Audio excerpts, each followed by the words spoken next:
네, 여러분 즐거운 설 연휴 보내고 계시옵니까? 곽수산입니다. 우리 정치 라이브는 설 연휴에도 쉬지 않고 진짜 생방으로 달려가 보도록 하겠습니다. Let's go! 허잇! 자, 일찍 많이 들어와 주고 계시나요? 벌써 한 3,000분 넘게 들어와 주고 계시고 매불쇼와 겸공이 시기 때문에 그 뉴스에 대한 갈증 우리 정치 라이브에서 쫙 갈증 해소하고 가시면 더욱더 좋지 않을까라는 생각이 듭니다. 우리 그래도 골목까지는 아닙니다. 그래도. 그럼 대로 상권, 대로변 사거리 상권, 상권, 사거리 상권. 자, 그러면은 뭐 바로 이야기를 해주셨기 때문에 모시고 출발해 보겠습니다. 한겨레 21의 김한 기자님 그리고 조국 혁신당의 신장식 의원님 두 분 모십니다. 어서 오세요. 네, 안녕하세요. 반갑습니다. 두 분은 연휴인데 어디 안 가시나요? 우리 기자님은 가야 되는데 이 방송 때문에 못 가고 또 우리 탓해버리네. 빨간 날에 방송하는 독한 사람들 때문에 네, 못 가고. 기자님 근데 아까 왜 메이크업 받으실 때는 내일도 나오면 안 돼요? 라면서 막 뭐야? 아니요, 내일은 아닙니다. 네. 그래요? 허위사실 유포를 하지 말아주시기 바랍니다. 내일 처갓집 가는 날인가 보네. 그쵸. 처갓집 가는 날 못 움직이죠. 아니 그러니까 나오려고 했던 거 아니에요? 그럼 내일은 어디 가십니까? 모레 이제 아이가 그 지방에 있어갖고 지방에 이제 내려가야 됩니다. 모레 이제 지방에 가시는 거고 의원님은 안 가세요? 저는 이번에 그 일정들이 좀 있고 뭐 오늘도 방송이 뭐 아침에는 장윤선 갔다가 저녁 때는 오마이 왔다가 뭐 이러다 보니까 오히려 이제 이번 주말에 잠깐 내려갔다 올 생각입니다. 연휴 끝나고 주말에? 청주에. 청주에? 뭐 청주니까 안 밀리는 시간만 딱 잡으면 한 2시간 안에 갈 수 있거든요.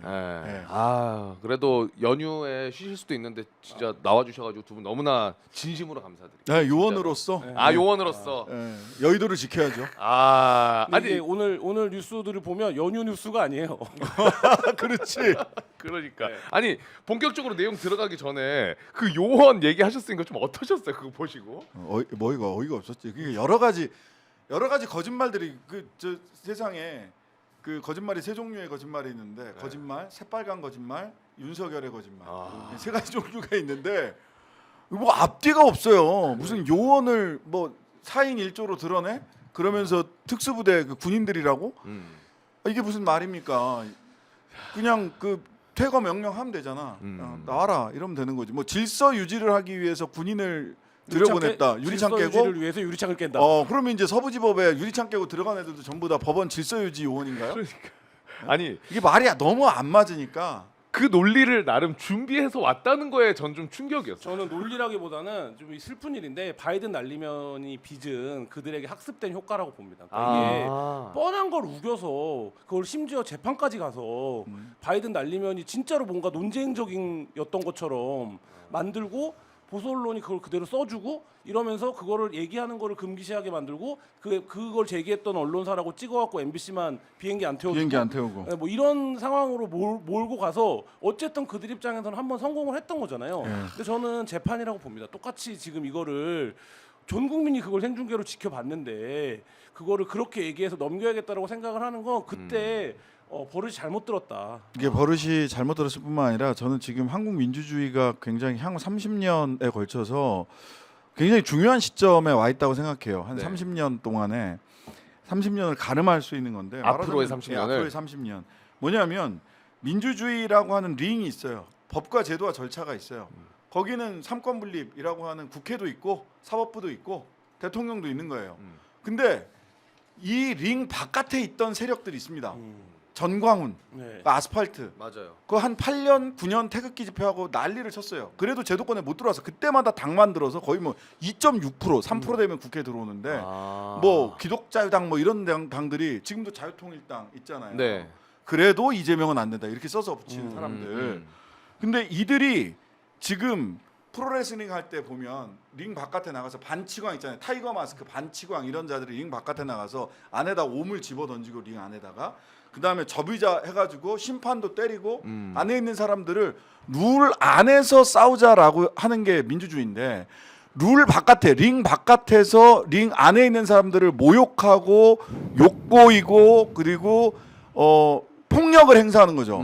123 내란, 119 폭동. 네. 근데 우리는 민주주의의 링 안에서 법과 절차에 따라서 민주주의로 이겨내야 돼 이걸. 그러니까 어려운 겁니다. 시간도 많이 걸리고요. 비정상을 정상으로 적인 방법으로 싸워야 되는 거예요. 우리가 그러니까요. 그렇다고 나가서 같이 저비자 들고 같이 머리 깨고 있을 수는 없잖아. 그러니까 이들이 링 안으로 원래는 다른 나라 같은 경우는요. 링 밖에 있는 세력들이 막 문을 두드리다가 안으로 들어와. 그 정당에. 근데 우리나라는 어떻게 됐냐? 국힘이 접수가 돼 버렸어요. 링 그러니까. 안에 있던 당이 갑자기 그 접수가 됐는데 여기서 핵심이 제가 보기에는 이런 반체제 우익이에요. 희한한 반체제 보수, 반체제 우익 이런 형용 모순인데 윤석열 선거 부정론 하고 국회 폭력 국회에 대해서 그 계엄령 선포해 가지고 폭력으로 쓸어담아 그 완전히 뭐 박살 내 버리고 법원 침탈하고 폭동 일으키고 그런 다음에 법원에 대해서 법원 재판관 유승수 변호사인가 헌재 재판관 되고 저 좌익 빨갱이다 사람 이름 찍어갖고 맞아요, 이런 맞아요. 연설하고 다니고 깜짝 놀랐어요. 이게 말도 안 되는 짓거리거든요. 네. 근데 이거를 마치 지구가 평평하다는 얘기와 지구가 둥글다는 얘기를 똑같은 비중으로 다뤄야 된다라는 식으로 언론에서 또 그걸 다루고 있어. 따옴표로 해서. 저는 그 지점도 굉장히 뼈아픈 점이라고 생각하는데 네. 지금 저도 오늘 이제 오기 전에 그 방송사 메인 뉴스들 보고 오면 한쪽의 입장을 다루고 한쪽의 입장 반대 입장으로 이제 누굴 다루기 시작했냐면 지금 말씀하신 그 태극기를 다루기 시작해요. 아, 그게 문제예요. 네, 그러니까 마치 그러니까 말씀하신 것처럼 국민의힘의 입장을 다루는 것까지는 오케이, 뭐 거기까지는 언론이 어쩔 수 없지 공당이고 한데 지금은 그게 아니라 윤석열 피고인 윤석열의 입장 왜 탄핵 뭐 재판을 받아야 되고 어떻게 돼야 되고 한 다음에 근데 이에 대해서 태극기의 발언을 다루거든요. 언론에서요? 네. 오늘도 유승수 변호사의 발언 뉴스에 그대로 나와요. 그러니까 네네. 저는 지금 말씀하신 것처럼 이게 룰 바깥에 있는 거기 때문에 취급해주지 말아야 된다고 생각하는데 맞습니다. 이거를 계속 어쨌든 그런 정치적 입장이 있는 것처럼 반대론이 있는 것처럼 그 취급을 해주는 상황 이 자체에 좀 경각심을 가져야 된다고 봅니다. 그래서 이거를 지금 있잖아요. 압도적으로 이렇게 밀어내지 않으면 향후 30년간 이들이 가지고 있는 게 체제를 부정하고 민주주의라는 룰 자체를 부정하고요. 헌정을 부정하는 거거든요. 삼권 분립이라는 헌정을 부정하는 거고 그다음에 그들의 언어나 그 선동 논리를 보면 혐오에 기반해 있어요. 중국, 여성, 네. 노동 이런 혐오 그다음에 뭐 호남 이런 혐오에 뭐 홍어 어쩌고 저쩌고 하면서 그런 혐오에 기반한 가짜 선동이에요. 가짜 뉴스 선동. 혐오에 기반한 선동 정치가 반체제 폭력과 결합해 있는 거예요. 이거를 밀어내지 못하면 민주헌정 체제가 87년 이전으로 소위 폭력에 의존하는 독재, 민간 파시즘 독재 같은 것으로 돌아갈 수 있어요. 이게 매우 중요한 시점이라서 저는 언론도 국민들도 잘 봐야 된다. 그리고 국민의힘에 저는 엄중 경고합니다.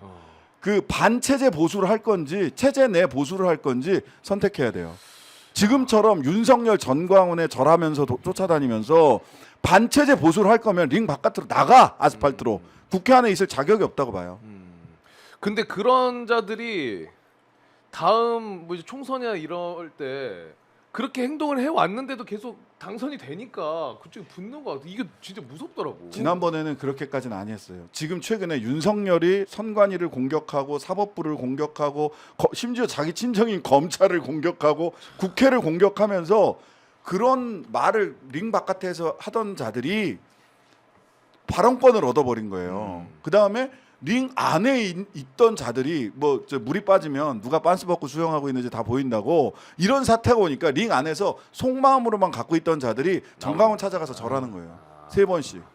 저는 국힘이 어쨌든 지금 정부 뭐 탄핵 소추안이 통과되고 수사가 시작되고 여러 가지에서 야당 중심에 이제로 국정의 키가 넘어갈 수밖에 없는 상황에서 이들의 힘을 활용해서 이거를 호도하고 있는 상황이라고 그렇죠. 봐요. 그러니까 그래서 거기 마치 국민의 어떤 일부 국민의 여론이 거기 있는 것처럼. 근데 저도 그래서 저 일반 사람들하고 만나면 정치 얘기 잘 안 하는데 네. 물어봐요. 뭐 예를 들면 지난 윤석열 찍었던 사람, 국민의힘 찍었던 사람, 그다음에 뭐 저희 뭐 부모님 세대 물어보면 지금 그거에 대해서 윤석열이 잘했다, 혹은 윤석열이 그럴만했다라는 얘기를 일부 할 수 있지만 그거가 이미 대세가 아니고 그게 올바르지 않다라는 판단은 대부분의 했어요. 유권자들이 다 하고 있어요. 근데 거기에 모여 있는 사람들을 이 허장성세를 통해서 지금 국힘이 이 여론의 주도권을 넘겨주지 않으려고 하는 이 시도가 되고 있고 이게 지금 먹히고 있는 게 공론이에요. 공론에 먹히고 있는 겁니다. 그러니까 지금 불량식품 막 팔고 있는 거고요. 그다음에 스테로이드 해서 가짜 근육으로 힘 자랑하고 있는 거예요.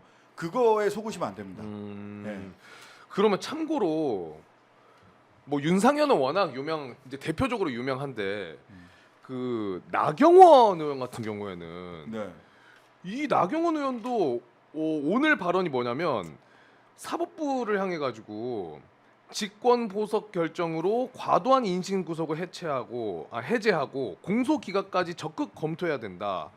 그러니까 윤석열을 굉장히 지키고 있거든요. 근데 사실 나경원은 아무리 그래도 생각이라는 건 좀 할 줄 있는 사람이라고 느끼는 분들도 있었는데 지금 보면은 아예 윤석열 쪽으로 어떤 의도로 이렇게까지 발언을 계속 이어간다고. 제가 보기에는 이제 두 가지인데 하나는 본질이 민낯이 그대로 드러난 거고 이 양반이 그 전에도 해왔던 얘기들 들어보면 그 빠루 사태 때 네, 빠루 때. 그때 보여줬던 행위를 보세요.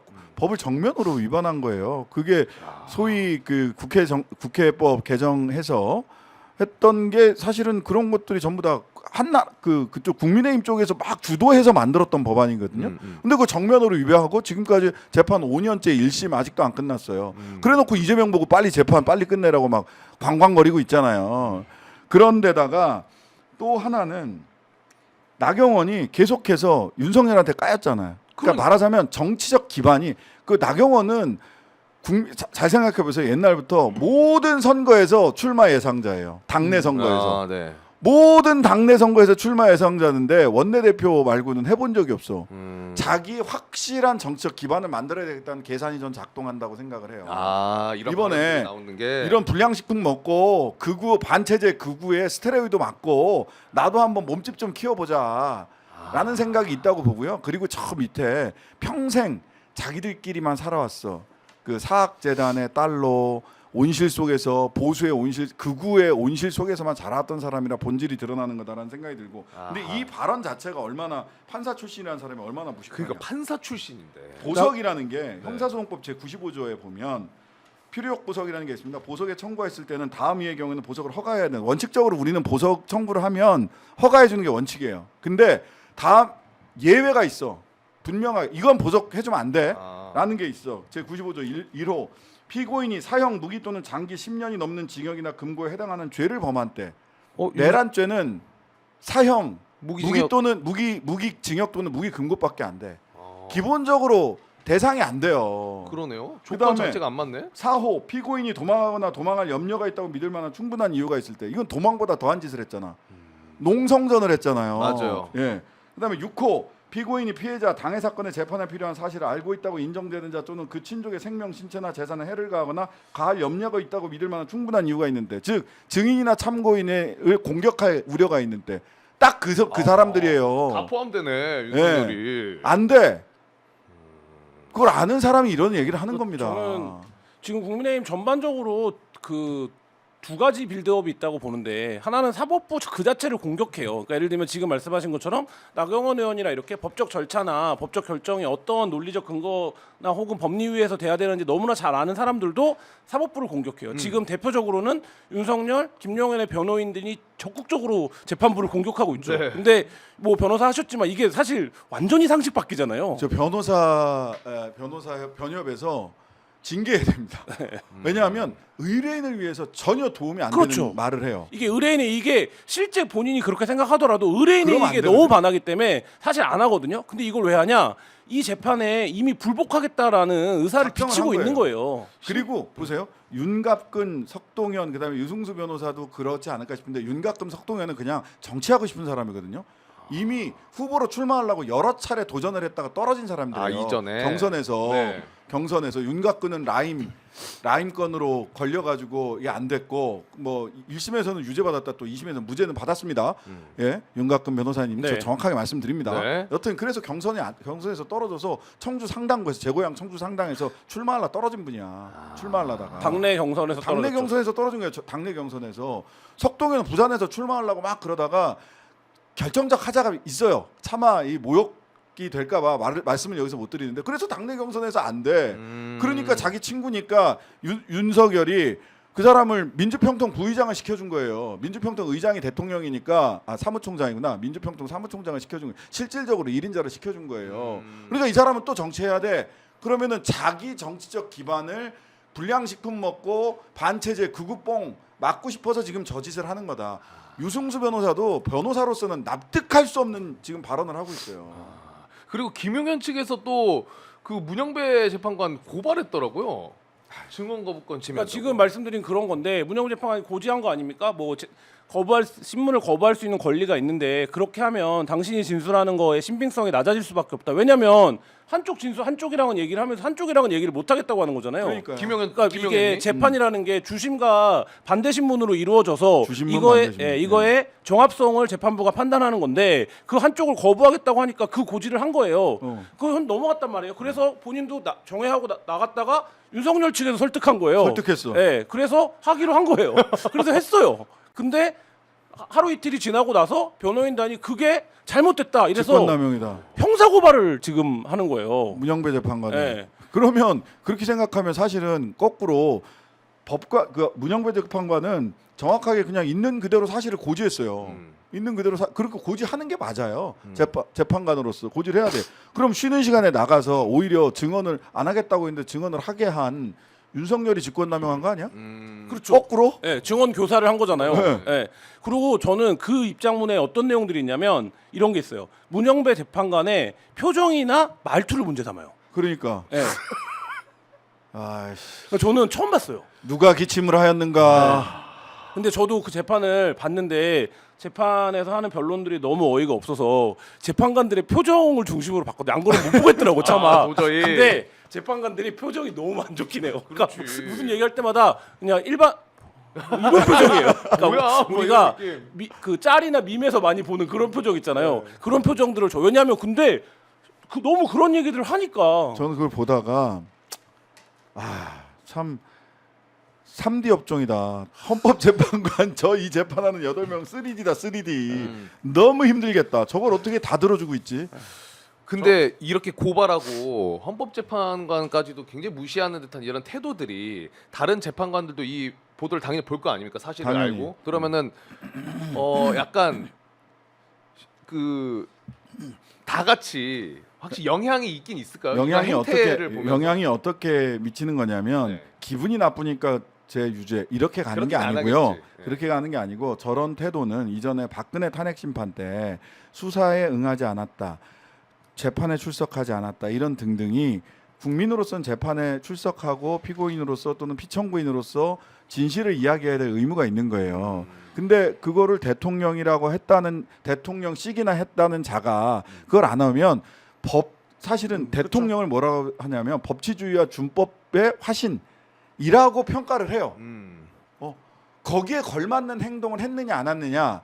그럼 거기에 걸맞는 행동을 하지 않았다. 거짓말을 하고 사법부를 공격하고 헌법재판소를 공격했다. 국가의 권능을 국가의 헌법기관의 권능을 부인하고 공격하는 태도를 보였다라는 것은 준법 의식이 없기 때문에 법을 지키려고 하는 의식이 없기 때문에 대통령으로서 자격이 없다라는 논리로 이어지게 되는 겁니다. 그 윤석열에 대한 탄핵 심판에서는 굉장히 불리하죠. 그러니까 윤석열의 입장에서 보면 굉장히 불리하고 말씀하신 것처럼 뭐 저희도 이제 재판이나 여러 가지 취재 보면 제일 많이 하는 얘기가 뭡니까? 법 절차에 대한 존중이 없다 이런 얘기 많이 해요. 강력범들한테. 네, 맞아요. 예. 그러니까 이 법 절차에 대한 존중이 없는 거고 일반 방청객들 같은 경우에 재판장에서 떠들기만 해도 쫓아냅니다. 맞아요. 퇴청시켜 버려요. 네, 근데 지금 사실상 장외로 나가서 재판부를 모욕하고 있거든요. 그러니까 이거는 사법부 전체에서 그러니까 저는 제가 보기에는 이 정도 규모의 재판에서는 초유의 일이에요. 초유의 일입니다. 그 행동들 자체가 네, 행동 그 자체가 초유의 일이고 그래서 이거는 탄핵 사유 추가입니다. 될 수 있죠.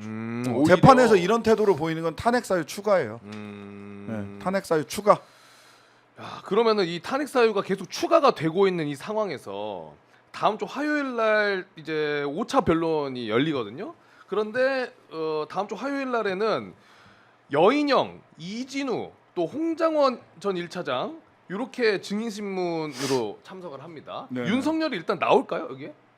나오지. 나오겠죠? 지금 4차 뭐 시간 될 때마다 다 나오겠다고 한 거잖아요. 했으니까. 거기서 선동 네. 정치 선동의 장으로 만들려고 하는 거니까. 그러면 김용현 때도 삐걱대는 모습을 굉장히 많이 보였는데 그랬죠. 5차 때 관전 포인트를 어떤 걸로 잡고 계십니까? 5차 할 때 저의 관전 포인트는 제가 정말 변호인이라면 가서 이 법적 조언이 아니라 이게 나오는 여인영, 이진우, 홍장원은 뭐 홍장원 전 제1차장은 뭐 그냥 괜찮을 것 같은데 여인영이나 이진우 이런 분들에게는 윤석열이 어떤 사람인가에 대해서 꼭 알려주고 싶어. 왜냐하면 둘이 앞에서 딱 한 얘기도 윤석열은 눈 깜짝 안 하고 거짓말하거든. 내가 언제 그런 말했어? 라고 했을 때 사람이 저렇게까지 나오면 혹시 진짜 헷갈려요. 안 한 거 아닌가? 라고 헷갈릴 수 있어. 그리고 정확하게 진술을 못하고 하고 당황할 수 있어요. 멘탈을 꼭 잡아라. 윤석열은 그냥 여기서 A라고 얘기하고 뒤돌아서서 B라고 얘기할 수 있는 사람이에요. 그거를 염두에 두고 나와서 증언하시라. 멘탈 관리만 잘하면 된다. 그러니까 윤석열이 김용현 눈 보면서 얘기하듯이 여인형한테도 내가 언제 체포 명단 그렇게 나는 전혀 체포 그런 적 명단 없어. 얘기한 적이 누구한테 없는데. 얘기한 거야? 어. 누구한테 들었어? 너 왜 말 지어내? 아. 이러면 순간 당황할 수 있어요. 윤석열의 말하는 태도나 이 몸짓 있잖아요. 한동수 전 감찰부장이 얘기했다시피 덩치가 크지 않습니까? 네. 이게 완전히 그 양아치 조폭의 몸짓을 하거든. 그럼 실제로 공포감을 느낀다는 거예요. 위축되고. 그분들이 지금 한 50대 중반에서 60 사이인 분들이 많은데 50대인데 대부분 그걸 생각하시면 돼요. 내가 진실을 말해야 60에 나오고 그렇죠. 윤석열에 말리면 70에 나옵니다. 예, 이거는 엄청난 차이다. 그런데다가 만에 하나 그럴 일은 절대 없지만 윤석열이 탄핵이 기각돼서 돌아온다.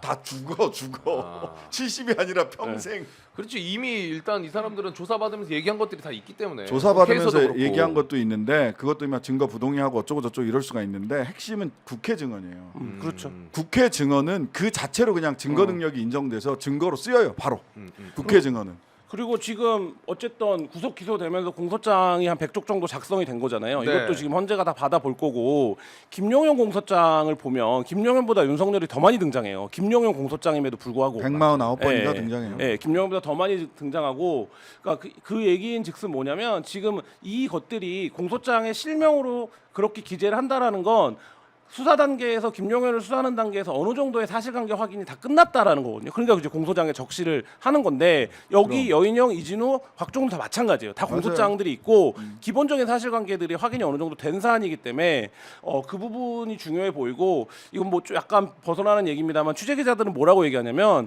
윤석열 측 변호인단이 자기들끼리 단톡방이라도 좀 만들었으면 좋겠다. 서로 말이라도 좀 맞추라. 그래서 서로 이게 재판이 진행될 수 있도록 그러니까 사전에 무슨 플랜이라도 이슈 왔으면 좋겠다라는 얘기를 할 정도로 지금 그 변호인단이 엉망진창이에요. 윤석열 쪽에. 네, 그러니까 저는 다 좋습니다. 뭐 이거를 그 변호인단이 의뢰인의 이익대로 행동하지 않고 정치를 위한 빌드업도 하고 다 좋은데 본인들이 한평생 재판 절차를 진행하면서 그걸 업으로 삼아오신 분들이잖아요. 그럼 요거가 진행될 수 있는 정도 수준까지는 일을 좀 하셔야 된다. 이 말씀 좀 드리고 싶어요. 단톡방 파세요. 네. 그럼 헌재 이야기를 아예 마무리를 하고 가면 좋을 것 같은데. 네네네. 2월 4일이죠. 2월 4일에 방금 우리가 언급했던 5차 변론이 있는 거고. 근데 2월 3일 하루 전날에 3일에는 이 마은혁 재판관 불임명이 이제 위헌이냐 아니냐 요게 이제 결정이 납니다. 헌재에서. 완성. 그러면 100%예요. 헌재에서 임명해야 된다라고 결론이 나오면 심지어 헌재가 지난번에 1월 22일 날 그 권한쟁의 심판 요 관련돼서 뭐 연관 사건인데 그때 이미선 재판관이죠. 최상목 측 대리인한테 여기서 위헌 결정 나오면 임명하셔야 된다는 거 아시죠? 라고 물어봤어요. 그러니까 네 하지 않았나요? 네. 최상목 쪽에서? 네. 그걸 어떻게 부인해? 네. 그러면은 이거는 무조건 할 것이다. 어쩔 수 없이도 최상목이 당연히 해야 되는 거지만은 안 할 수 있는 안할 방법이 수 있는 없죠. 방법이 없어요. 네. 나를 탄핵해 주세요. 나 그만할래. 나 탄핵당할래. 하면 안 했대. 무조건 해야 되는데 나도 최상목 뭐 그런 거죠. 영화에서 나오는 대한민국 법 뭐 이런 거 아니면 뭐 안 할 수 있는 왜냐하면 방법은 헌법재판소법이나 또 헌법에 헌법재판소의 판결은 모든 공적 기관들 대한민국의 모든 공적 기관을 기소하는 기속력이 있다라고 하는데 기속력이라는 것은 집행력, 실행해야 될 힘이 있다는 거예요. 그걸 안 따르면 헌법 위반이야 그냥 그 자체로. 그 자체로. 그러면은 그 임명을 하면은 그 기간이 어느 정도 걸립니까 아니면 바로예요. 바로죠. 즉시죠. 바로 즉시 임명이 네. 돼가지고 즉시 임명돼서 오전에 임명하면 오후에 가서 일해도 돼요. 아 그래요? 네. 이게 근데 기본적으로 이 사안을 갖고 헌재까지 간 게 문제예요. 그러니까 맞아요. 네, 이게 이런 정도의 어떤 절차적인 걸 다툴 게 하나도 없는 문제인데 이거를 지금 그래서 입법적 보완 얘기까지 나오는 거 아닙니까? 국회가 맞아요. 임명한 거 바로 임명해야 된다 추천하면. 왜냐하면 이게 뭐 선출로서 임명된다 네, 이렇게 해버려야 네. 돼요. 그러니까 근데 그 문제가 지금까지 아무도 최소한 이 정도의 절차적 문제에서는 아무도 강짜를 놓지 않았었기 때문에 그럼요. 이럴 수 있을 거라고 생각을 못했던 거지. 근데 이게 이럴 일이 전혀 아닌 거죠, 사실. 할 수 없는 일이죠. 그 저희 뭐 독일이나 이런데 보면 독일이나 헌법재판소가 있는 쪽에 이제 법률 검토를 쭉 해보니까 대체로 선출 그 국회 선출 몫은 선출로서 임명한다 이렇게 돼 있어요. 임명된다. 선출로서 그 자격을 갖는다. 헌법재판관이 된다. 이렇게 돼 있어요. 우리도 이거 바꿔야 돼요. 이제 차마 이럴 줄 몰랐지 사실. 그러니까 말도 안 되는 그 변명들과 그 주장들을 하고 있기 때문에 이거는 확실히 법적으로 해놓으면 더 좋을 것 같긴 해요. 정말 이렇게 되면 이제 끝도 없이 법으로 강제해야 되는데 그래도 헌정 수호, 민주정 수호를 위해서는 그런 대비도 할 필요가 있겠다라는 생각을 새록새록 하게 됩니다. 네. 정말 반민주, 반체제, 반국가, 정치 테러 세력과 한 지붕 아래서 한 국회 지붕 아래서 일을 하려다 보니까 빡셉니다. 그런 얘기 한 적이 있었는데 그런 비율을 1반부터 10반까지 반장을 뽑았어요. 투표해갖고. 근데 교장 선생님이 그래서 오늘 금요일 날 반장을 뽑았고 월요일 날 전체 회의에서 임명장을 줘야 돼요. 근데 갑자기 7반은 임명을 안 하겠대. 왜? 그러니까. 7반 선생님은 전교조야. 이러는 거예요. 그런 지금 거예요, 그런 거. 상황이. 그러면 이게 그러니까 쉽잖아요. 그게 말이 됩니까? 그 13살, 14살 먹은 애들도 다 이거 너무 말이 안 된다라고 하는데 이거를 갖고 다투겠다고 헌재까지 지금 가 있는 상황인 거예요. 그 요거 하나만 우리 레이진님이 물어보셨는데 만약에 헌법 위반이 되면 어떤 벌을 받나? 그러니까 예를 들어 최상목이 안 해. 그러면 이제 헌법재판소가 직접 벌을 내리는 게 아니라 그건 직무유기예요. 지금 그러면은 또 다 형사재판을 받아야죠. 근데 고발해서? 그 전에 만약 헌재가 2월 3일 날 결정을 했는데도 임명을 안 한다. 그건 명백한 헌법 위반, 중대한 헌법 위반이기 때문에 네. 탄핵하면 날아간다고 봅니다. 탄핵하면 날라간다. 예, 형사재판보다 탄핵도 되고 형사에서 직무유기의 벌도 받아야 되죠. 하겠죠. 정신 차리면은. 예. 그리고 우리 채팅으로 오늘 많이 10,000분이 넘게 들어와 계시네 지금 오늘. 확실히 양대 산맥이 쉬니까 많이 들어와 주시네요. 그래서 신장식 파워라고. 그것도 네. 맞죠. 신장식 의원님 파워도 맞지. 정덕들이 마음 둘 데가 없는 거야 지금. 연휴 임시휴일 밤 9시에. 그러니까요. 그 우리가 원래는 처음에 요 이슈를 좀 얘기를 하고 가볍게 터치를 하고 들어가려 그랬는데 그래도 한 번은 얘기를 하면 재밌을 것 같아요. 지금 설 연휴를 구치소에서 보내고 있지 않습니까, 윤석열이? 네네네. 그런데 설 당일날 이제 나오는 음식을 보니까 떡국 뭐 이런 거 나오더라고요, 아침에. 그런데 원래는 명절 때 재소자들한테 특식이 제공이 됐었는데 올해 없다고 하더라고요. 그래서 왜 없나 봤더니 이 교정 예산을 윤석열이 줄여가지고 특식이 없다 이런 보도들이 있던데. 그러니까 뭐 정확한 인과관계가 그건지는 확인을 해봐야 되는데 네. 지금 윤석열 정부 들어와서 뭐 학교, 공기관, 교정시설 이런 데들이 전체적으로 지침은 20% 이상 운영비를 줄이라는 삭감 지침이 내려갔기 때문에 상당히 예산들이 타이트한 거는 사실이고, 그러니까 이제 본인이 그거의 후과를 지금 어떻게 보면 맡고 있는 그런 상황인 거죠. 본인이 삭제하고 네. 본인이 그 특식을 먹지 못하는. 학교 이런 데 난리예요. 지금 예산을 줄이라 그래갖고 기본적으로 이제 막 들어가는 예산들이 오늘 뭐 그냥 숫자로 20% 줄여 이러기 때문에 굉장히 난립니다 지금. 그리고 지금 뭐 윤석열이 TV를 좀 볼 수 있는 시간들이 있는데 아쉽게 서울의 봄이 특선 영화로 방송이 됐는데 그 시간대는 자야 되는 시간이어가지고 그렇죠, 윤석열이 그렇죠. 볼 수가 없습니다. 10시 반이라 코 자야죠. 대신 채널 선택권도 없기 때문에 틀어주는 거 봐야 되기 때문에. 그래요? 네. 리모컨은 없고. 그게 없을 없죠. 예, 겁니다. 없을 겁니다. 그래도 제가 뭐 하는지 좀 봤더니 윤석열이 이제 볼만한 게 그 신과 함께 죄와 벌. 죄와 벌. 그거는 이제 시간대가 맞습니다. 그거를 좀 보면 좋을 것 같아요. 네. 그리고 윤석열이 원래는 접견 금지 조치가 돼 있었는데 요게 이제 해제가 됐어요. 수사 끝났으니까. 예, 가족들이나 그렇죠. 뭐 이렇게 접견할 수도 있고 문서도 받을 수가 있는데 오늘 채널A 단독으로 요게 나왔습니다. 김건희 여사가 가냐 마냐, 김건희가 면회를 가냐 마냐 요런 궁금증에 대해 채널A 단독으로 김 여사 접견은 가지 않는 쪽으로 방침을 정했다. 그리고 여권 관계자가 민주당이 김 여사 나타나기만 기다리는데 접견을 갈 수 있겠냐 이렇게 입장을 했더라고요. 민주당이 민주당이 기다리는 건 뭘 아닌 것 누가 같아요. 기다려? 그러니까. 네.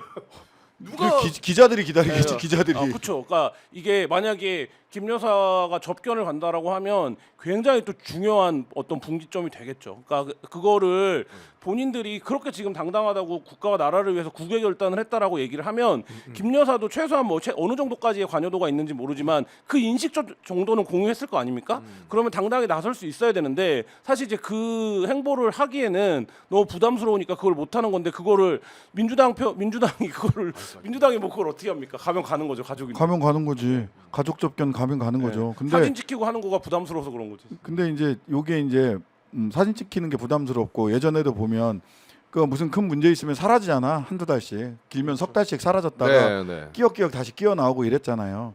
근데 이건 있어요. 지금 이번에는 내란죄 하나로만 그 기소가 됐잖아요. 왜냐하면 그건 아직은 대통령직에 있기 때문에 내란죄하고 외환죄 외에는 기소할 수가 없어요. 불소추 특권 때문에. 자 그러면은 이제 저는 2말 3초로 예상을 합니다만 파면 결정이 됐다. 대통령직에서 물러난다. 그럼 그 다음에는 추가로 수사가 그때부터는 본격적으로 진행됩니다. 명태균, 최혜병, 양평, 뭐 각종 윤석열 관련된 온갖 수사들이 다 있잖아요. 공직선거법 수사 이거 다 줄줄이 지금 대기 타고 있는 거예요. 파면 즉시 그때부터는 이제 대통령이 아니기 때문에 수사와 기소가 연달아 있을 겁니다. 그래서 저는 언론에서 뭐 6개월까지 그래서 7월 달까지는 재판이 끝날 것으로 본다. 저는 그렇게 생각하지 않습니다. 추가 기소가 되면 추가로 6개월씩 계속 연장됩니다. 추가로.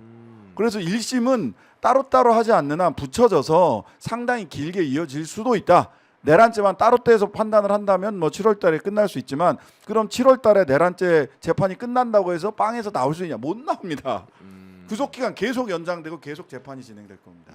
그런데 여기서 한 가지 더.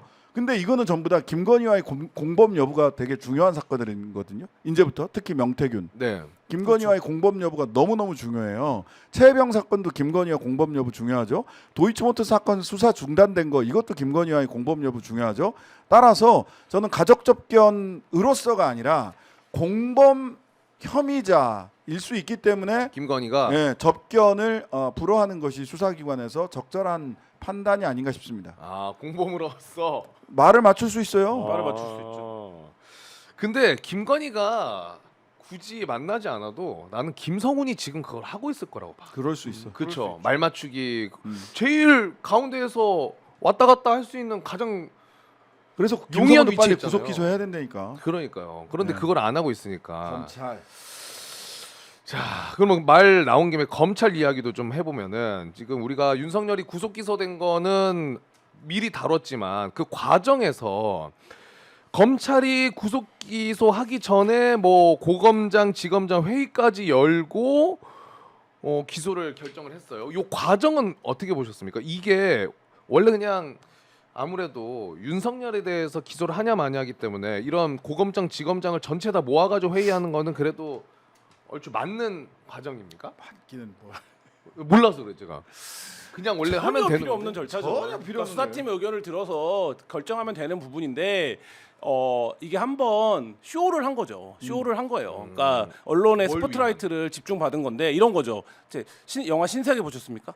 신세계? 네. 네. 신세계가 골드문의 후계자를 정해놓은 다음에 그렇죠. 후 회의를 합니다. 그래서 발언들을 다 시켜봐요. 네. 그러면 얘는 정청파군, 얘는 이중 누구 파군 누구 이거를 파군. 확인한 다음에 어차피 내 마음대로 결정하는 거예요. 그리고 맞아요. 어떻게 합니까? 그 다음이 끝나면 숙청하는 싹 겁니다. 쳐다- 그러니까 저는 그거라면 의미가 있다. 그거라면 의미가 있는데 그게 아니라고 하면 검찰이 이미 김용현을 기소한 상황에서 여기를 당연히 구속하는 거예요. 근데 이거라면서 두 가지 효과가 있겠죠. 이렇게 중차대한 일을 결정을 하는 거는 역시 대한민국 검찰이야. 이걸 한번 보여준 거고. 쇼잉. 예. 우리가 딱 모여가지고 네. 중요한 회의를 해서 예, 결정하겠다. 그리고 우리가 이거를 하는 거에 있어서 뭐라 그럴까? 그러니까 의견을 다 수렴해서 가는 거야. 그러니까 우리가 이거를 무슨 막 그런 게 아니라 우리가 다 민주적으로 이거를 수렴해서 가는 거야. 그래서 회의로 공개는 안 하면서 왜 반대 의견이 있었다는 얘기는 왜 하는 겁니까? 내용이 뭔지도 모르는데. 그렇지. 네. 그리고 고검장들이나 지검장들이 모여서 그 수사 기록도 보지도 못하고 거기서 네. 기소해야 됩니다, 안 해야 됩니다라고 말을 얻는 것 자체가 말이 안 돼요. 그렇죠. 그럼 수사 검사는 뭔데? 네. 수사 검사의 의견이 있잖아. 그리고 이런 회의를 그 해놓고 회의 결과가 뭐야? 결론은 뭐야? 심의정에게 맡깁니다. 그것도 웃기잖아. 우린 이렇게 결정했습니다도 아니고 다수의 의견은 이거였습니다. 또 아니고 자, 다 회의는 했고 이제 총장이 알아서 하세요. 그 심의정 입장에서는 두 길 보기 하는 거지. 양쪽에 보수 쪽도 이쪽도 그 반대쪽도 야 나는 심사숙고했고 최선을 다해서 니네 얘기를 좀 들어보려고 했는데 아마 그 동네에 가서 아니 왜 기소한 거야 하고 동네 선배가 얘기를 하면 아 나는 그런 의견이 아니었는데 다수의 뜻에 따라 제가 그걸 무시할 수는 없잖아 이렇게 얘기하고 있을 가능성이 매우 높습니다. 두 분이 설명해 주시니까 이해가 확 되네. 저는 이게 막 보도가 많이 나오길래 어떤 의미가 있는 건가 그 생각을 했는데 전혀 필요 없는 절차고 과정인데 오히려 말씀하신 대로 절차상으로 따지면 안 맞죠. 안 맞아요. 네, 외압의 소지가 있고 수사 검사가 사건에 대해서 의견을 밝히면 그거를 듣고 판단하는 게 맞죠 결재권자가. 근데 그 결재권자 중간에 들어와 갖고 이렇쿵 저렇쿵 말씀하신 대로 수사 구조도 모르고 내용도 모르는 사람들이 말을 얻는 건 사실 안 맞죠. 오케이 알겠습니다. 그러면 요건 어떻게 봐야 돼요? 법원에서 검찰이 구속기간 연장 신청했는데 이제 그걸 불허하고 두 번이나 불허를 한 거잖아요. 네네. 그러면서 이제 검찰이 기소를 한 건데 그 말인즉슨 공수처의 수사를 법원에서 적법한 수사였다라고 인정을 해준 거로 보면 되는 겁니까? 어떻게 봐야 돼요? 그러니까 검찰 너네는 하지 마. 그렇죠. 그러니까 공수처법에 따라서 그냥 드라이하게 딱 적용한 거예요. 추가 수사할 수 있는 권한이 없어 법에. 검찰에서? 검찰이 공수처에서 수사하고 사건을 공소 의견으로 기소 의견으로 보낸 사건에 대해서 니들은 기소 오와 낫기소, 기소 또는 불기소 이 둘 말고는 추가 수사할 수 있는 권한이 없어. 추가 수사하려고 하지 마. 근데 이게 사실은 검찰 입장에서는 굉장히 뼈 아플 거예요.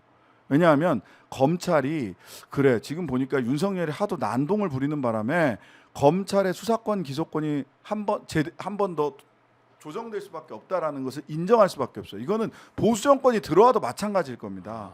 진보 보수를 떠나서 검찰 수사권은 떨어질 거예요. 근데 마지막으로 남기고 싶은 게 뭐냐면 보안 수사권이거든요. 보안 수사. 수사를 해갖고 한번 올라오면 여기에 대해서 보안이 필요하니까 당신들한테 돌려보내서 그 경찰이 보안 수사를 하게 하는 것도 있는데 내가 추가적 보안 수사를 내가 직접 할게. 그러니까 직접 보안 수사권은 놓치고 싶어 하지 않거든요. 그러니까 이게 검찰의 논리로 보면 예전 검찰은 특사경이라고 부르는데 자기네 기관 외에 다른 기관을 다 특사경 취급을 해요. 맞아요. 그래서 특별사법경찰. 특별사법경찰이라의 줄임말인데 이 특사경이 수사를 그 예전에 경찰과의 관계죠. 공수처도 그렇게 보는 거예요. 갖고 오면 야 우리가 대한민국 검찰이야. 우리가 보안 수사하면 하는 거지. 이렇게 하고 하는 거예요. 그리고 법원도 여태까지 관례적으로 그걸 인정해 왔어요. 그러니까 인정하지 않을 방법도 사실 없죠. 왜냐하면 기소권을 검찰이 갖고 있으니까. 근데 이번 사건에서 저는 지난 정권에서 수사기관 제도를 개혁하는 과정에서의 어떤 혼선 같은 것들이 일정 정도 실패를 묻어 있는 것도 분명히 있습니다. 맞아요. 분명히 있는데 그럼에도 불구하고 검찰 입장에서는 처음으로 이거 보안 수사 안 까였어. 되는 거예요? 이렇게 된 거예요. 처음으로 까인 거예요. 네. 네, 처음으로 까인 그게 거예요. 그래서 만약에 뭐 영장이 기각된다거나 혹은 더 불행한 이 결과가 나면 수사기관의 어떤 역할 분담에서 개혁에 일정 정도 미제가 남았던 부분들이 부각이 되겠지만 만약에 지금 이제 전망대로 무난히 구속이 된다라고 하면 이 부분에서는 어쨌든 계속 주장해왔던 부분 중에 하나가 그거 아닙니까? 수사랑 기소를 분리해야 된다. 그러니까 그렇죠. 그 지점에서 우리가 원턴 원치 않았던 결과가 이렇게 나와버렸어. 결과적으로 한 점이 관철되는 상황으로 볼 수도 있는 거죠. 그래서 검찰은 그게 속으로는 겉으로는 뭐 이게 크게 뭐 법원이 어쩌고 저쩌고 하지만 제일 속으로 지금 뼈 아픈 건 와 우리 보안 수사권 까였어 이거예요. 그러니까 일반 시민들이 보기에는 공수처는 왜 이렇게 무능해? 공수처는 뭐 체포영장 집행도 못하더니 또 공수처가 이걸 붙잡고 있다가 이렇게 된 거 아니야? 이게 표면적으로도 사실 맞는 얘기인데, 근데 수사기관의 어떤 역할 분담이라는 게 굉장히 복잡한데 사실 이런 정도의 사건이 있을 거라고 예상하지 못했던 거죠. 예상하지 그렇죠. 못했던 측면이 있고, 근데 이게 드러나긴 했어요. 그러니까 드러났으니까 이거를 이제 개선은 해야 되는데 검찰 입장에서는 지금 이제 말하자면 해방 이후라고 봐도 좋을 텐데 해방 이후 누리와 이거 당연했던 것 중에 하나를 법원이 그거 이제 제도장으로 안 되는 거야 이렇게 된 거죠. 결과적으로 진짜 희한하게 검찰 입장에서는 정말 통한의 눈물을 흘리면서 그 공소장을 썼을 겁니다. 근데 그 검찰이 만약에 이 정도 규모의 사건이 아니었으면 저는 영장 청구 안 했을 거라고 봅니다. 그랬을 수도 네. 있어요. 그러니까 만약에 공소를 안 했을 예를 거예요. 들어서 뭐 교육감 정도였다, 국회의원 정도였다 이런 정도였으면 저는 그래 그럼 우리 안 해 이렇게 나왔을 건데 그렇게 배째라고 했을 수 예. 있어요. 충분히. 근데 이게 이제 그럴 수가 없는 사안이다 보니까 한 거죠.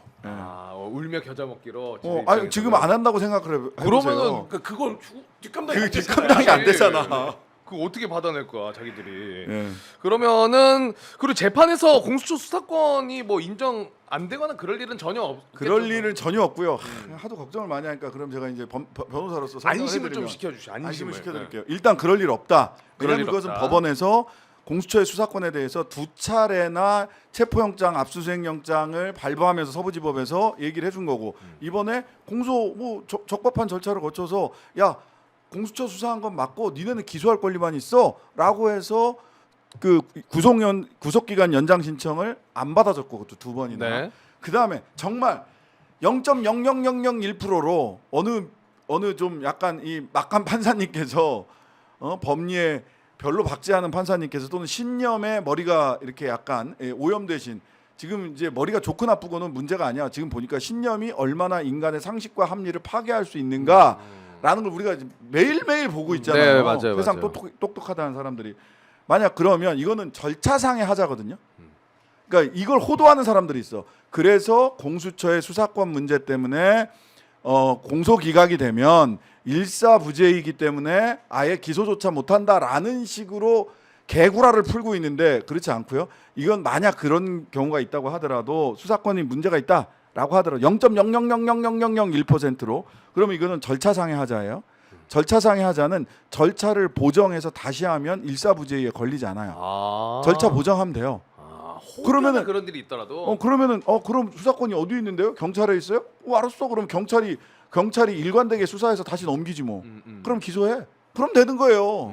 근데 그 과정에서도 이미 뭐 경찰과 공수처가 같이 수사본부를 꾸렸다는 거를 전 국민이 알고 있고 그렇죠. 검찰과 공수처 간의 기간 협의를 통해서 윤석열과 이상민을 넘겨받았던 거 아닙니까? 그러니까 이런 과정들이 사전에 다 전제가 되어 있기 때문에 예를 들어서 법원이 그런 점을 지적할 수는 있어요. 이게 수사기관에서의 권한이라든지 수사 개시라든지 이런 거에서의 미비를 지적할 수는 있어요. 제도적 미비를. 그러면 그거는 입법적 과제로 개선을 다시 해야 되는 거죠. 그렇죠. 해야 되는 건데 지금 이 수사 자체에서 공수처권 인정 안 해? 이렇게 나오기는 불가능해요. 말도 안 되는 얘기예요. 네. 그냥 그 희망회로 망상회로 네. 돌리는 거예요. 그쪽에서 그분들의 망상회로는 트황이 와가지고 이재명을 구출해 준대. 아니 저 이재명이란다. 네. 그 윤석열을 구출해 준다며. 미국의 트황이라고 부르더만요. 트럼프 트럼프를? 황제께서 트럼프 황제께서 속국의 왕인 윤석열을 와서 구출해 준대잖아. 망상 유니버스입니다. 망상 네. 유니버스. 근데 그런 분들이 일부가 아니라 꽤 많다는 게 어떻게 보면은 참 걱정인 거고. 그래서 우리가 민주주의를 체제를 지키기 위해서 어쩌면 굉장히 긴 싸움을 해야 될 수도 있어요. 그런 반체제 극우 망상 세력들이 지금 링 안으로 들어온 거예요. 그 공수처 얘기했으니까 이번에 탄핵 국면 좀 지나가면은 사실 이번에 윤석열 체포하고 이런 과정 중에서도 공수처가 힘들긴 힘들었잖아요. 굉장히 힘이 힘들었죠. 약한 느낌을 많이 받았고 실제로도 그렇다고 하도 인력도 없다 그러고 예산도 없다 그러고. 맞아요. 그러면은 이 탄핵 국면 지나면은 공수처에 좀 힘을 실어줄 수 있는 정말 그 역할을 제대로 할 수 있는 좀 보안 뭐 제도를 진짜 아까 얘기하신 것처럼 뭐 법을 입법해가지고 바꾸던지 힘을 실어줄 수 있는 방법이 있어야 될 것 같은데. 그러니까 사실 이게 굉장히 복잡한 과정 거치면서 일단 수사할 수 있는 사건과 기소할 수 있는 사건이 극명하게 나뉘어요. 수사할 수 있는 사건의 범위는 넓은데 실제 기소할 수 있는 사건의 범위는 굉장히 좁거든요. 공수처가? 예. 그러다 보니까 이번에도 기소를 못하고 검찰로 넘겼잖아요. 내란죄. 네. 근데 사실은 공수처가 대통령 내란죄 같은 거 수사하라고 만드는 데 아니야? 원래? 네.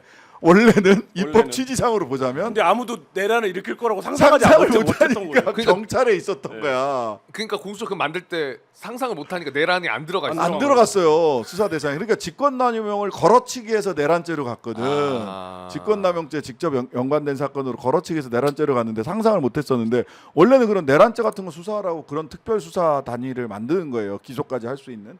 근데 이제 저는 두 가지 측면이 있다고 봅니다. 하나는 공수처가 수사권 기소권을 같이 가지고 있는 것에 대해서 사실은 독을 독으로 푼다라는 심정으로 만든 거거든요. 왜냐하면 근본적으로는 수사권 기소권이 분리되는 게 맞거든.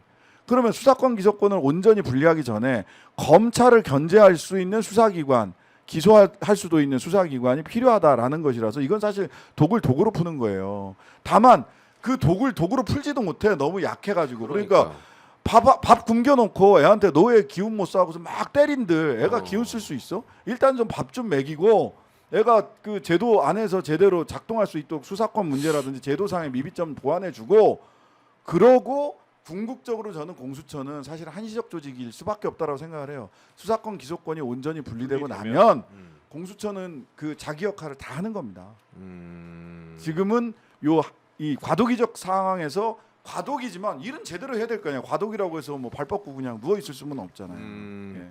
그럼 아직까지는 힘이 뭐 실려 있는 상황은 아니잖아요. 그런데 공수처에서 이제 이상민 좀 수사를 이제 나선다고 하는데 해야지. 여기에 있어서는 그래도 무리 없이 잘 진행을 할 수 있다고 보면 됩니까? 공수처가? 아 여기도 난관이 많을 거예요. 많겠죠. 이상민 수사하는 과정에서도. 왜냐하면 공수처 수사 인력이 검사 22명인가밖에 안 돼요. 검사 22명이면 저기 어디 지청 수준이에요. 지검도 아니고 그 밑에 지청 수준 검사 22명이에요. 근데 뭐 저도 양가적인 생각이 있는데 이런 건 있죠. 그러면 수사를 누가 제일 잘해? 검찰 특수부가 맞는 게 제일 잘해요. 예를 들면 큐사인만 정확하게 주고 의도대로 움직일까 수사의 어떤 정론으로 움직인다고 치면 여태까지 역사상으로 보면 검찰 특수부가 그 역할을 제일 잘했던 거예요. 근데 어떤 문제가 발생합니까? 검찰 특수부의 힘이 비대해져서 어떤 상황이 발생했는지 우리가 지금 뼈저리게 맞잖아요. 보고 있는 거잖아요. 그러면 결국 이 수사를 공수처가 들어오고 경찰이 들어오면서 검찰이 과거와 같은 말하자면 압도적인 힘을 갖지 못하는 상태에서 기관 간의 어떤 견제나 이런 것들이 좀 이뤄졌던 측면들이 있거든요. 그러니까 그 지점에서의 어떤 제도적 진일보를 봐야 되는 측면이 하나 있고 그러면 단기적으로 근데 그럼에도 불구하고 공수처가 기소도 못하고 너무 파워가 없다라고 하는 거를 보강하는 게 지금 더 시급한 과제라고 판단이 되면 그렇게 하는 것이고 그게 아니라고 한다면 지금 어쨌든 이 국면이 넘어갔고 오케이 지금 봤잖아 수사랑 기소랑 달리 갈 수 있잖아 보안 수사 그렇지. 없이 기소할 수 있잖아 그러면 검찰 조직을 나누자 그러니까 수사랑 기소를 그렇게 해서 아예 역할 분담 조직을 나누자 이게 사실 시민사회가 수십 년 전부터 주장해왔던 검찰 개혁의 방향에는 더 좋은 부합하는 방향이죠. 방향인 거죠. 이제 분리를 하는 방향으로. 근데 이제 이런 거예요. 말하자면 아까 수사 아까 그리고 검찰 특수부가 제일 잘하지. 그 축적된 수사 노하우가 있으니까 또 그림 그려놓고 사람 잡아 쳐는 꼬린 시키는 데는 아주 그냥 대한민국의 최고죠. 그런데 보세요. 검찰 특수부가 지금 절대로 하지 않거나 하지 못할 수사 같은 게 있어요. 지금 안 하고 있는 수사. 뭐냐? 12월 3일 날 밤 11시에 박성재 법무부 장관 법무부 직원들 모아놓고 뭐 했어? 이거 안 하거든? 그렇죠. 안 유력 해요. 감사관이 제기했던 네. 계엄 관련된 논의를 했다는 거잖아요. 네. 근데 그거 뭐 수사했다는 소식 들려요?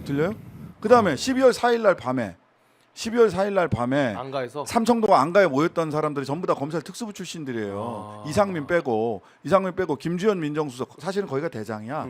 이쪽에 검찰 특수부 네. 대장이에요. 이완규 법제처장, 박성재 법무부 장관 뭐 했냐고 거기서 2차 계엄을 논의했는지 아니면 1차 계엄 실패 이후에 법적 책임을 어떻게 면할 건가를 논의를 했는지 이 얘기 수사했다는 소식 들려요? 안 들려요. 그다음에 김용현이 수사기관 쇼핑을 하고 검찰로 걸어 들어갔어요. 네. 근데 언론 보도에 따르면 그때 검찰에서 김용현 비아폰 전화번호도 수배해가지고 비아폰으로 전화해서 자 우리 집에서 쇼핑하세요라고 얘기했다는 거 아니에요. 그러면 쇼핑하라고 할 때 그냥 우리 집으로 오세요 했겠어? 우리 집은 1+1 있습니다. 우리는 2+1이에요. 뭐 얘기가 있었겠지. 네. 그랬더니 김용현이 대통령과 상의 후에 연락드리겠습니다. 뭐 대통령이랑 상의하고 자기 발로 들어갔어. 그러고 자기 발로 들어갔잖아. 왜 그거 수사 안 해? 그거 이상하잖아요. 이상하죠. 그러니까. 수사 대상이에요. 그거 전부 다 이런 게 공수처 수사 대상이에요. 그래서 능력과 관계없이 수사를 안 하고 있는 거 일단 시작해야 돼. 근데 잘할 건지는 솔직히 아직 믿음이 100%는 아니야. 근데 안 하는 거보단 나아. 지금 검찰에 맡기면 이거 안 할 그걸 거예요. 안 하니까. 뭐 안 지금 하니까. 말씀하시니까 그런 것도 있죠. 예를 들면 12월 3일 10시 반 이후 혹은 그 이전 상황에서 국민의힘 국회의원들과 대통령실은 어떻게 연락을 주고받았는가. 그리고 그 계엄이 해제되는 과정에서 왜 50명은 거기로 모였는가. 이런 게 다 수사 대상인 거잖아요. 근데 그게 이제 특검법에는 들어가 있는데 국힘은 그게 싫다는 거잖아요. 그것 때문에 안 하겠다는 거예요. 예, 안 하겠다는 거니까. 그러니까 그런 것들이 다 수사 대상인데 지금 이제 말로 간단하게 설명드렸지만 어떻게 생각해도 검찰이 잘 안 할 것 같잖아요. 그러니까요. 거기까지는 가지를 않칠 것 같잖아요. 그러니까 이제 그런 것들을 공수처가 시작하면 기관 간의 수사 견제는 가능해진다는 거죠. 맞아요. 아, 그러면 내란 이 특검법이 출범이 되면은 이 문제는 좀 깔끔하게 정리가 된다고 다 보면 정리되지. 되는 거죠. 수사권이 어디가 어느 기관에 가 있느냐 이건 싹 다 정리가 되죠. 근데 오늘 동아일보 단독 보니까 이 내란 특검법 통과돼 있는데 최상목이 오늘이 27일이잖아요. 근데 31일에 거부권을 행사할 거라는 보도가 나왔어요. 그럼 탄핵 마일리지가 99 되는 겁니다. 왜냐하면 그리고 이제 2월 3일 날 헌재 재판관까지 가는 건데 그렇게 되면 그쪽에서 지적했던 이전에 특검법의 위헌 소지가 있는 부분은 다 야당이 양보해서 다 사실은 그것도 위헌이 아니라고 생각하지만 다 양보했어. 이거 위헌인 것 같아요라고 개구라를 네. 친 거지만 그래 알았어 속아줄게 그렇게 해서 낸 거거든요. 이번에도 양보 많이 해서 내준 거잖아요. 엄청 양보 많이 해서 네. 냈어요. 근데 이번에는 만약 최상목이 거부한다면 그런 위헌 여지가 있다라는 게 아니라 뭘로 거부할 거냐면 여야 간에 합의가 없다라고 거부할 거예요. 또? 그거를 언제까지 두고 봐야 되냐. 물론 제가 보기엔 이번 특검법은 심지어 재의결하면 200석이 넘을 수도 있어요. 지난번에 네, 2개밖에 안 모자랐고 2석이 더 넘으면 되는 거거든. 보니까 오늘 뭐 얘기 들어보니까 박주민 의원 얘기 들어보니까 16명이 따로 단톡방도 파 있다는데 국힘 의원들 16명이 서로의 고통을 호소하며 아, 그래요? 반체제 우익들과 우리가 언제까지 함께 해야 되냐고 이런 것 때문에 지난번에 8명 넘어왔잖아요. 네네. 8명이 6명 넘어왔지. 6명? 2개 모자랐죠. 기권 1명 했고. 네, 네. 그러니까 그 8명 넘어오는 게 난 이번에는 통과될 수도 있다고 봐요. 아, 거부권 쓴다고 하더라도 그러면은 그러니까 최상목은 정말 얼마나 이게 개망신이야. 전형적인 오대수 전략이에요. 네. 오늘 대충 수습하는 건데, 그러니까 이게 특검을 안 할 수가 없는 사안이에요. 그러니까 뭐 다 알고 있어요. 국민의힘 의원들도 모르지 않아요. 근데 지금 두 가지를 맡고 있는 거 아닙니까? 김건희 특검이랑 내란 특검. 김건희 특검 왜 맡고 있는 거예요? 거기에 명태균이 실려 있어요. 그럼 지금 명태균 열차에 탑승하고 있는 사람들이 너무 많은 거예요. 네. 그렇기 때문에 이렇게 되면 우리가 조기 대선이고 뭐고 의미가 없어진다. 이 공포가 하나 있는 거예요. 선거 중에 자꾸 잡혀가. 네. 두 번째, 이 내란 특검이 가면 어떤 문제가 발생하는 겁니까? 야, 이게 우리가 예를 하나 들어볼게요. 국군의 날 시가행진을 했을 때 끝나고 나서 김용현, 여인영, 윤석열이 안가에 모여갖고 계엄 얘기를 하면서 술을 마셨다는 거 아닙니까? 네. 그러고 나서 그 다음 날 국민의힘 의원들과 오찬을 했어요. 맞아요. 그러면 어젯밤에는 계엄 얘기를 했는데 오늘 낮에는 민생 얘기를 했을까요? 그렇지 않을 거라는 거예요. 그러면 무슨 말씀을 드리는 거냐면 최소한 국민의힘에서 친윤이라고 불리던 찐윤이라고 불리던 지대부라고 불리던 누군가는 윤석열 대통령이 그런 생각을 하고 있다라는 거를 먼저 알았을 거예요.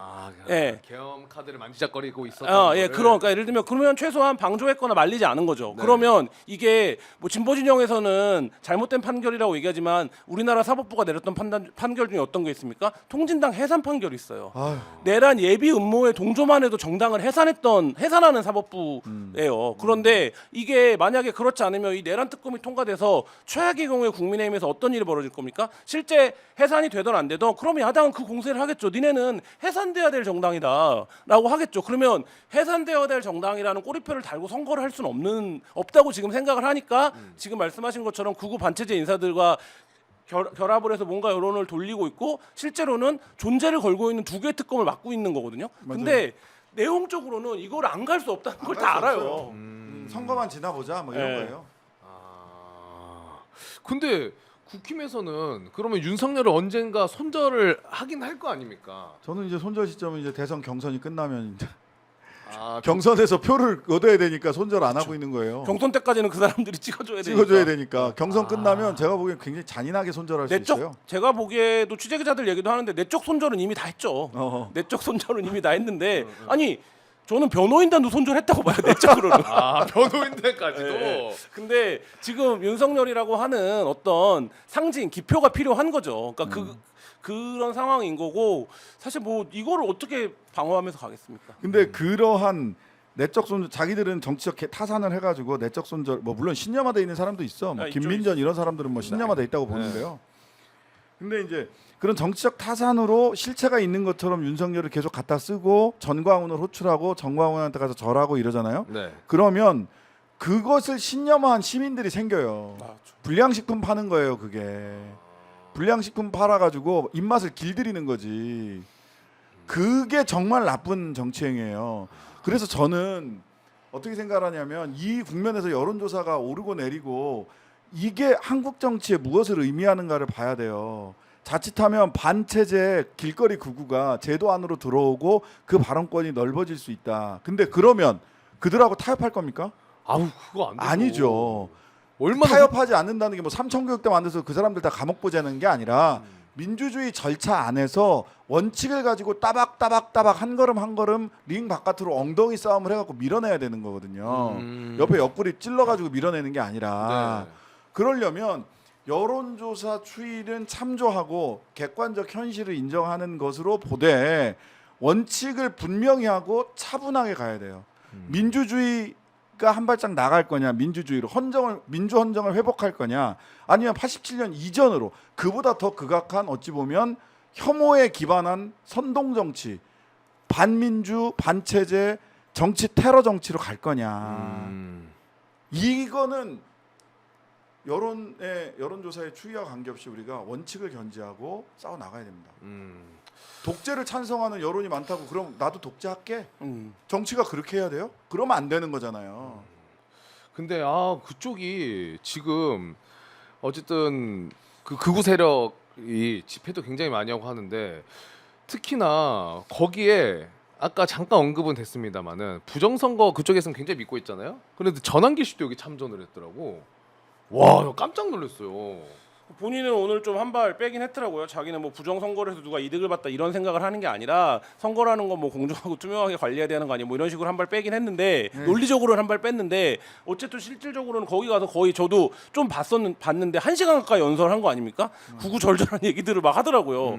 근데 모르겠습니다. 아까 지금 말씀하신 그런 불량적 식품을 파는 정치가 그런 그릇된 신념을 가진 개인들을 만들어내고 맞아요. 그 개인들이 셀럽이거나 인플루언서인 경우에는 또 상당한 영향을 미치는 건데 저는 그게 너무 위험하다고 보는 이분 거예요. 같은 경우에는 뭐냐면 공무원 일타 강사예요. 네. 대한민국 공무원들을 그러니까 윤석열 정부에서 구구 유튜버를 공무원 인재 개발을 하는데 임명한 이유가 보냈죠. 뭡니까? 그러니까 그런 기대를 한 거잖아요. 공무원들이 어떤 사상 교육. 근데 저는 그런 면에서는 굉장히 좀 상징적이고 위험할 수 있는 인물이 등장했다. 뭐 이렇게 봅니다. 한국사 강사인데 네. 심지어 경계해야 되고요. 그러니까 역사를 모르면서 역사 의식은 없는 거고, 역사를 공부하면서 역사를 가르치면서 히스토리컬 센스, 그러니까 역사 감각, 눈치도 없는 거고. 그 다음에 사실은 근데 우리는 더 큰 빌런도 있어요. 그런 최고의 인플루언서, 그 극우 최고의 인플루언서 있어요. 전 세계 대마왕. 앨런 머스크가 있잖아요. 앨런 머스크가 얼마 전에 AfD라고 독일의 극우 정당이거든요. 네. 거기 전당대회 하는데 독일인의 자부심을 잊지 않으셔야 됩니다. 뭐 이러면서 나치에 준하는 그것을 격려하는 동영상 메시지를 보냈어요. 아 그래요? 네, AfD. 그래서 그 취임식 때 손동작도 그러면 약간 이거 나치식, 했잖아. 의도한 게 맞았나 네. 보네. 저는 의도했다고 봐요. 그래 전 세계 연대를 하겠다고 하잖아.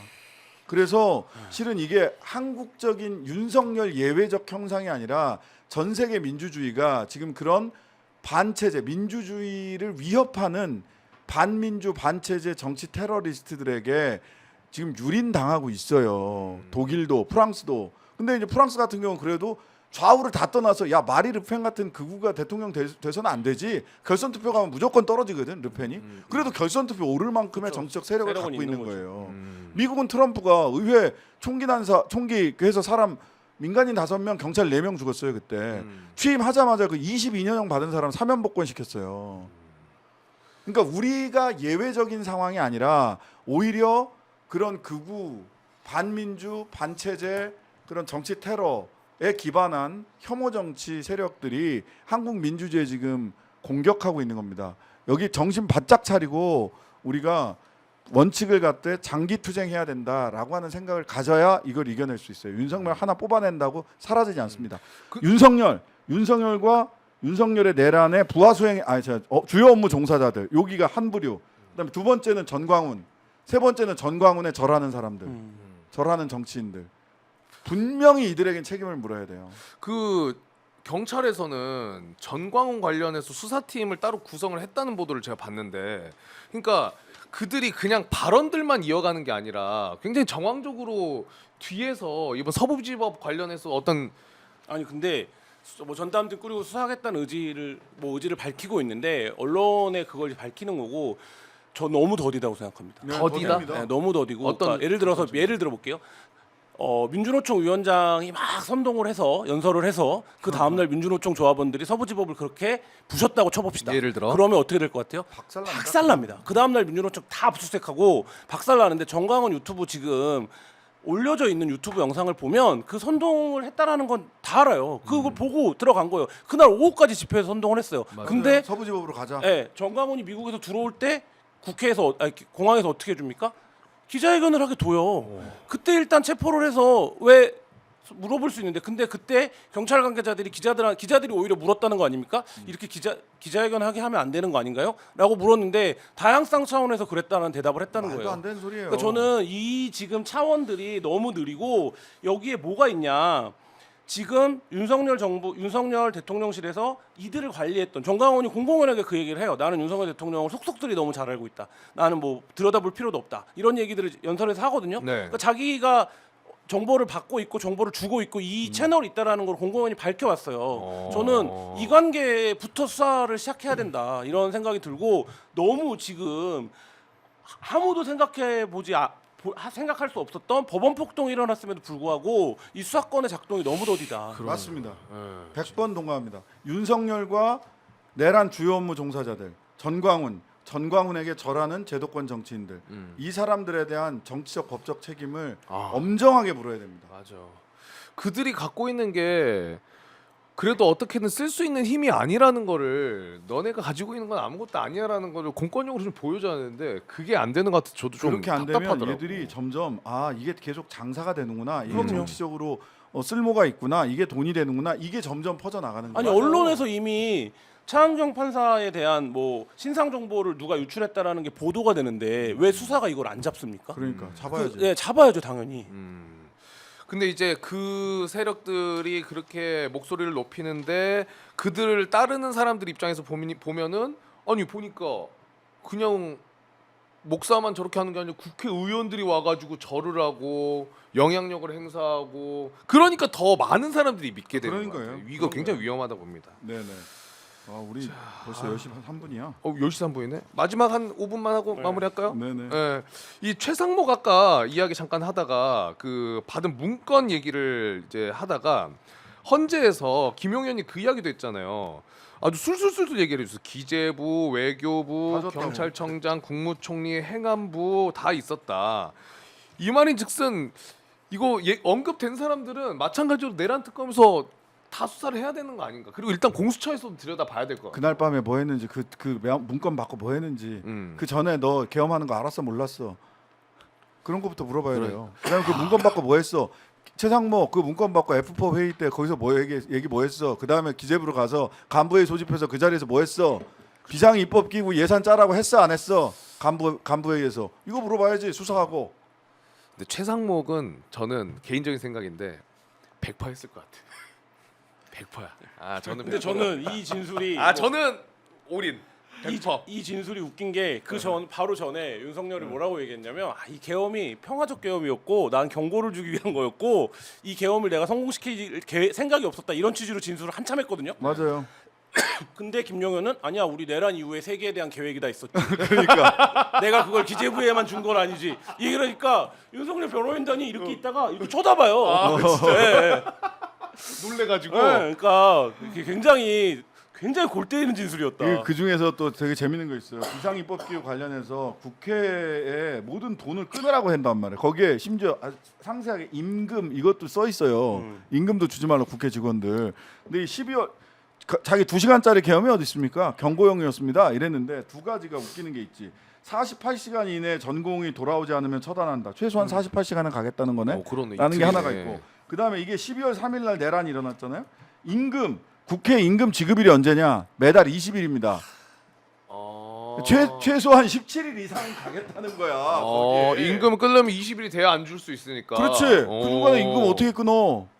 월급날이 20일인데 미리 끊어. 미리 끊어? 미리 어떻게 끊어? 계좌를 다 계좌를 막아. 이 말도 안 되는 얘기들을 하고 있는 거예요. 아니 근데 저는 그때 헌재에서 김용현이랑 윤석열 말 안 맞는 거 보고 더 확신했어. 아유, 지들이 오히려 도와주고 있구나. 저 말 아니, 뭐 저희가 증거들을 취재하면서 법조인들 인터뷰하고 헌법 관련해서 이제 원로들 얘기하면 그날 재판으로 판결문을 쓸 수 있다고 얘기해요. 그날 재판만으로도 네. 현재 재판만으로도 4차 변론으로 이미 판결문은 그리고 4차 변론에 들어갈 수 있는 주옥 같은 문장을 너무 많이 얘기했다. 이 둘이. 뭐 오늘 추미애 의원이 뭐 그 비화폰 관련해 가지고도 공개한 내용이 있긴 한데 뭐 올해까지 해 가지고 비화폰을 7,800대를 추가 지급하는 계획을 국방부가 의결했었다. 비화폰이 이렇게까지 많이 필요한 일이 뭐가 있을까라는 생각도 좀 듭니다. 엊그제 보면서 이제 비화폰이라는 게 비밀을 유지하기 위한 거잖아요. 근데 애들이 그런 얘기를 해. 뭐 280명만 넣었다, 뭐 12명만 넣었다, 뭐 이런 말도 안 되는 서로 김용현하고도 말이 안 맞아서 오락가락했잖아요. 네네. 근데 원래 김용현은 뭐 4만에서 5만을 하자고 했는데 그걸 뭐 몇천 명 단위로 줄였다. 근데 사실은 전체적으로 대기 타고 있던 사람들이랑 그러면 몇만 명 됐거든. 근데 이게 있어요. 인력을 그것밖에 안 보냈다. 그래서 실패한 그것밖에 안 보냈기 때문에 우리는 이미 이게 계몽용 계엄이다. 뭐 이런 얘기를 하잖아. 근데 잘 보세요. 압도적인 물리력으로 단박에 제압하는 것과 비밀을 유지하는 거는 소위 트레이드 오프 관계입니다. 그렇죠. 충돌하죠. 충돌해요. 압도적인 물리력으로 한 방에 국회를 제압하려고 했다면 비밀 유지가 그만큼 안 되는 거예요. 많은 사람을 동원해야 되기 때문에. 그렇죠. 근데 비밀을 이걸 잘 유지를 하려면 소수의 인원만 알고 있어야 되거든. 그러니까 비밀 유지하려다가 압도적 무장력을 동원하지 못했고 첫 번째 저쪽에 보면 준비는 했으나 잘 안 움직였어. 그러니까 무슨 선바이역 뭐 그쪽 가가지고 선관이 안 들어가고 그 편의점에 가서 김밥 먹고 있었다는 거 아니에요. 맞아요. 그 다음에 하나는 그렇게 해버린 거죠. 머뭇거리고 집행 안 하고 총 안 쏜 거예요. 말을 하자면. 근데 마치 자기들이 더 많이 동원할 수 있었는데도 조금밖에 안 동원했다를 얘기를 하는 거는 바보 아니야? 기밀과 압도적 물리력 사이는 완전 트레이드 오프입니다. 근데 뭐 그런 점이 한둘이 아니었으니까. 너무 모순되는 말들이 네. 많아. 마지막으로 요것만 여쭤보고 마무리하겠습니다. 그 구속 기소 되고 나서 윤석열 윤석열 쪽에서도 그 입장을 낸 게 윤석열이 측근들한테 심경을 전한 게 이제 채널A 보도로 나왔어요. 처음부터 나라를 바로잡기 위해서 각오하고 시작한 일이었다. 대통령으로서 당연히 책무를 완수하기 위해 가는 길이니 국민을 믿고 국민들과 함께 당당하게 대처해 나가자. 이런 입장을 냈고 대통령실에서도 입장을 낸 게 뭐가 있냐면은 뭐 야속하다. 뭐 이런 입장을 냈습니다. 어떻게 보셨는지만 한 말씀 좀 들어보고. 윤석열 대통령이 좋아하는 표현 있잖아요. 사법부가 박절하다. 사법부가 박절하다. 이런 얘기인 건데, 뭐 이게 지금 뭐 윤석열의 발언이 무슨 의미가 있습니까, 그건 사실. 맞아요. 예. 그러니까 맞아 말씀하세요. 대통령실이 그리고 이 입장을 내는 거는 매우 부적절하다고 생각합니다. 왜냐하면 대통령실이 지금 공식적으로 대통령실을 해체하지 않고 있는 이유는 최상목 권한대행에 대한 업무보좌의 역할이 남아있기 때문이에요. 권한대행을 하고 있기 때문에. 그걸 전혀 안 하고 있잖아요. 네, 그건 안 하고 대통령이 무슨 사법적인 위기에 빠지거나 이럴 때 이런 정치적인 선동 메시지를 내는 거는 매우 부적절하다. 그 자체로도 그러면 차라리 가든가 이 언론 저 언론의 고위 관계자로 흘리는 거는 더 부적절하다. 맞아요. 그러니까 이런 거잖아요. 그 국민들에게 호소하기 또 바뀐 거죠. 원래 야당에게 경고하기 위해서였다가 김용현도 그렇게 얘기를 했는데 아니고 국민들에게 호소하기 위해서 어차피 군인들도 우리 명령을 안 들을 걸 뻔히 알고 그래서 그 계엄을 했다는 거잖아요. 맞아요. 그래서 처음부터 나라 바로잡기 위해 각오하고 명령 안 들을 줄 알았지만 총 들고 부시라고 했고 총 쏴서라도 문 부시라고 했고 그냥 국민들에게 호소하기 위한 것이다. 그럼 빌드업이 오진 거죠. 그러면은 왜 난 어차피 탄핵 당할 줄 알고 당선됐다. 여기까지 가지 그래. 가는 거죠. 예. 탄핵 당할 줄 알고 당선됐다까지도. 탄핵을 전제하고 대선에 출마한다. 뭐 그런 거지. 뭐 앞으로 가면 거기까지 가는 거잖아. 나는 국민들을 계몽하기 위해서 내가 한번 탄핵 당하지 뭐. 난 법치주의를 부정하기 위해서 사법고시를 봤다. 뭐 이런 거죠. 그런 거지. 나중에는 또 그 말까지 하는 거 아니야? 사실 이 명태균 씨가 저한테 2년만 하라 그랬습니다. 그래서 제가 정확히 딱 2년 반만 하지 않았습니까? 이러면서. 아이고, 하여튼 시간은 흘러가고 있고 윤석열 파면 그리고 수사도 네. 이제 기소가 됐기 때문에 재판 과정에서도 분명히 우리가 원하는 결과 당연히 나올 수밖에 없을 거라고 생각이 듭니다. 너무나 확실한 증거들이 많기 때문에 그거를 정리하면서 오늘 방송 여기서 마무리하도록 하겠습니다. 연휴에도 나와주신 두 분 너무나 감사드리고요. 네, 감사합니다. 감사합니다. 맛있는 거 많이 챙겨 드시고 네, 새해 복 많이 받으십시오. 네, 새해 복 많이 받으십시오. 네, 저희는 내일 저녁 9시에도 진짜 생방으로 돌아오니까요. 내일 저녁에도 많은 관심과 댓글, 또 시청, 구독, 좋아요 부탁드리도록 하겠습니다. 설 연휴에도 늦은 시간까지 15,000분 가까이 봐주고 계셨는데요. 진심으로 감사드리고요. 저희는 내일 저녁에 돌아오겠습니다. 함께해 주셔서 대단히 고맙습니다. 짜라링.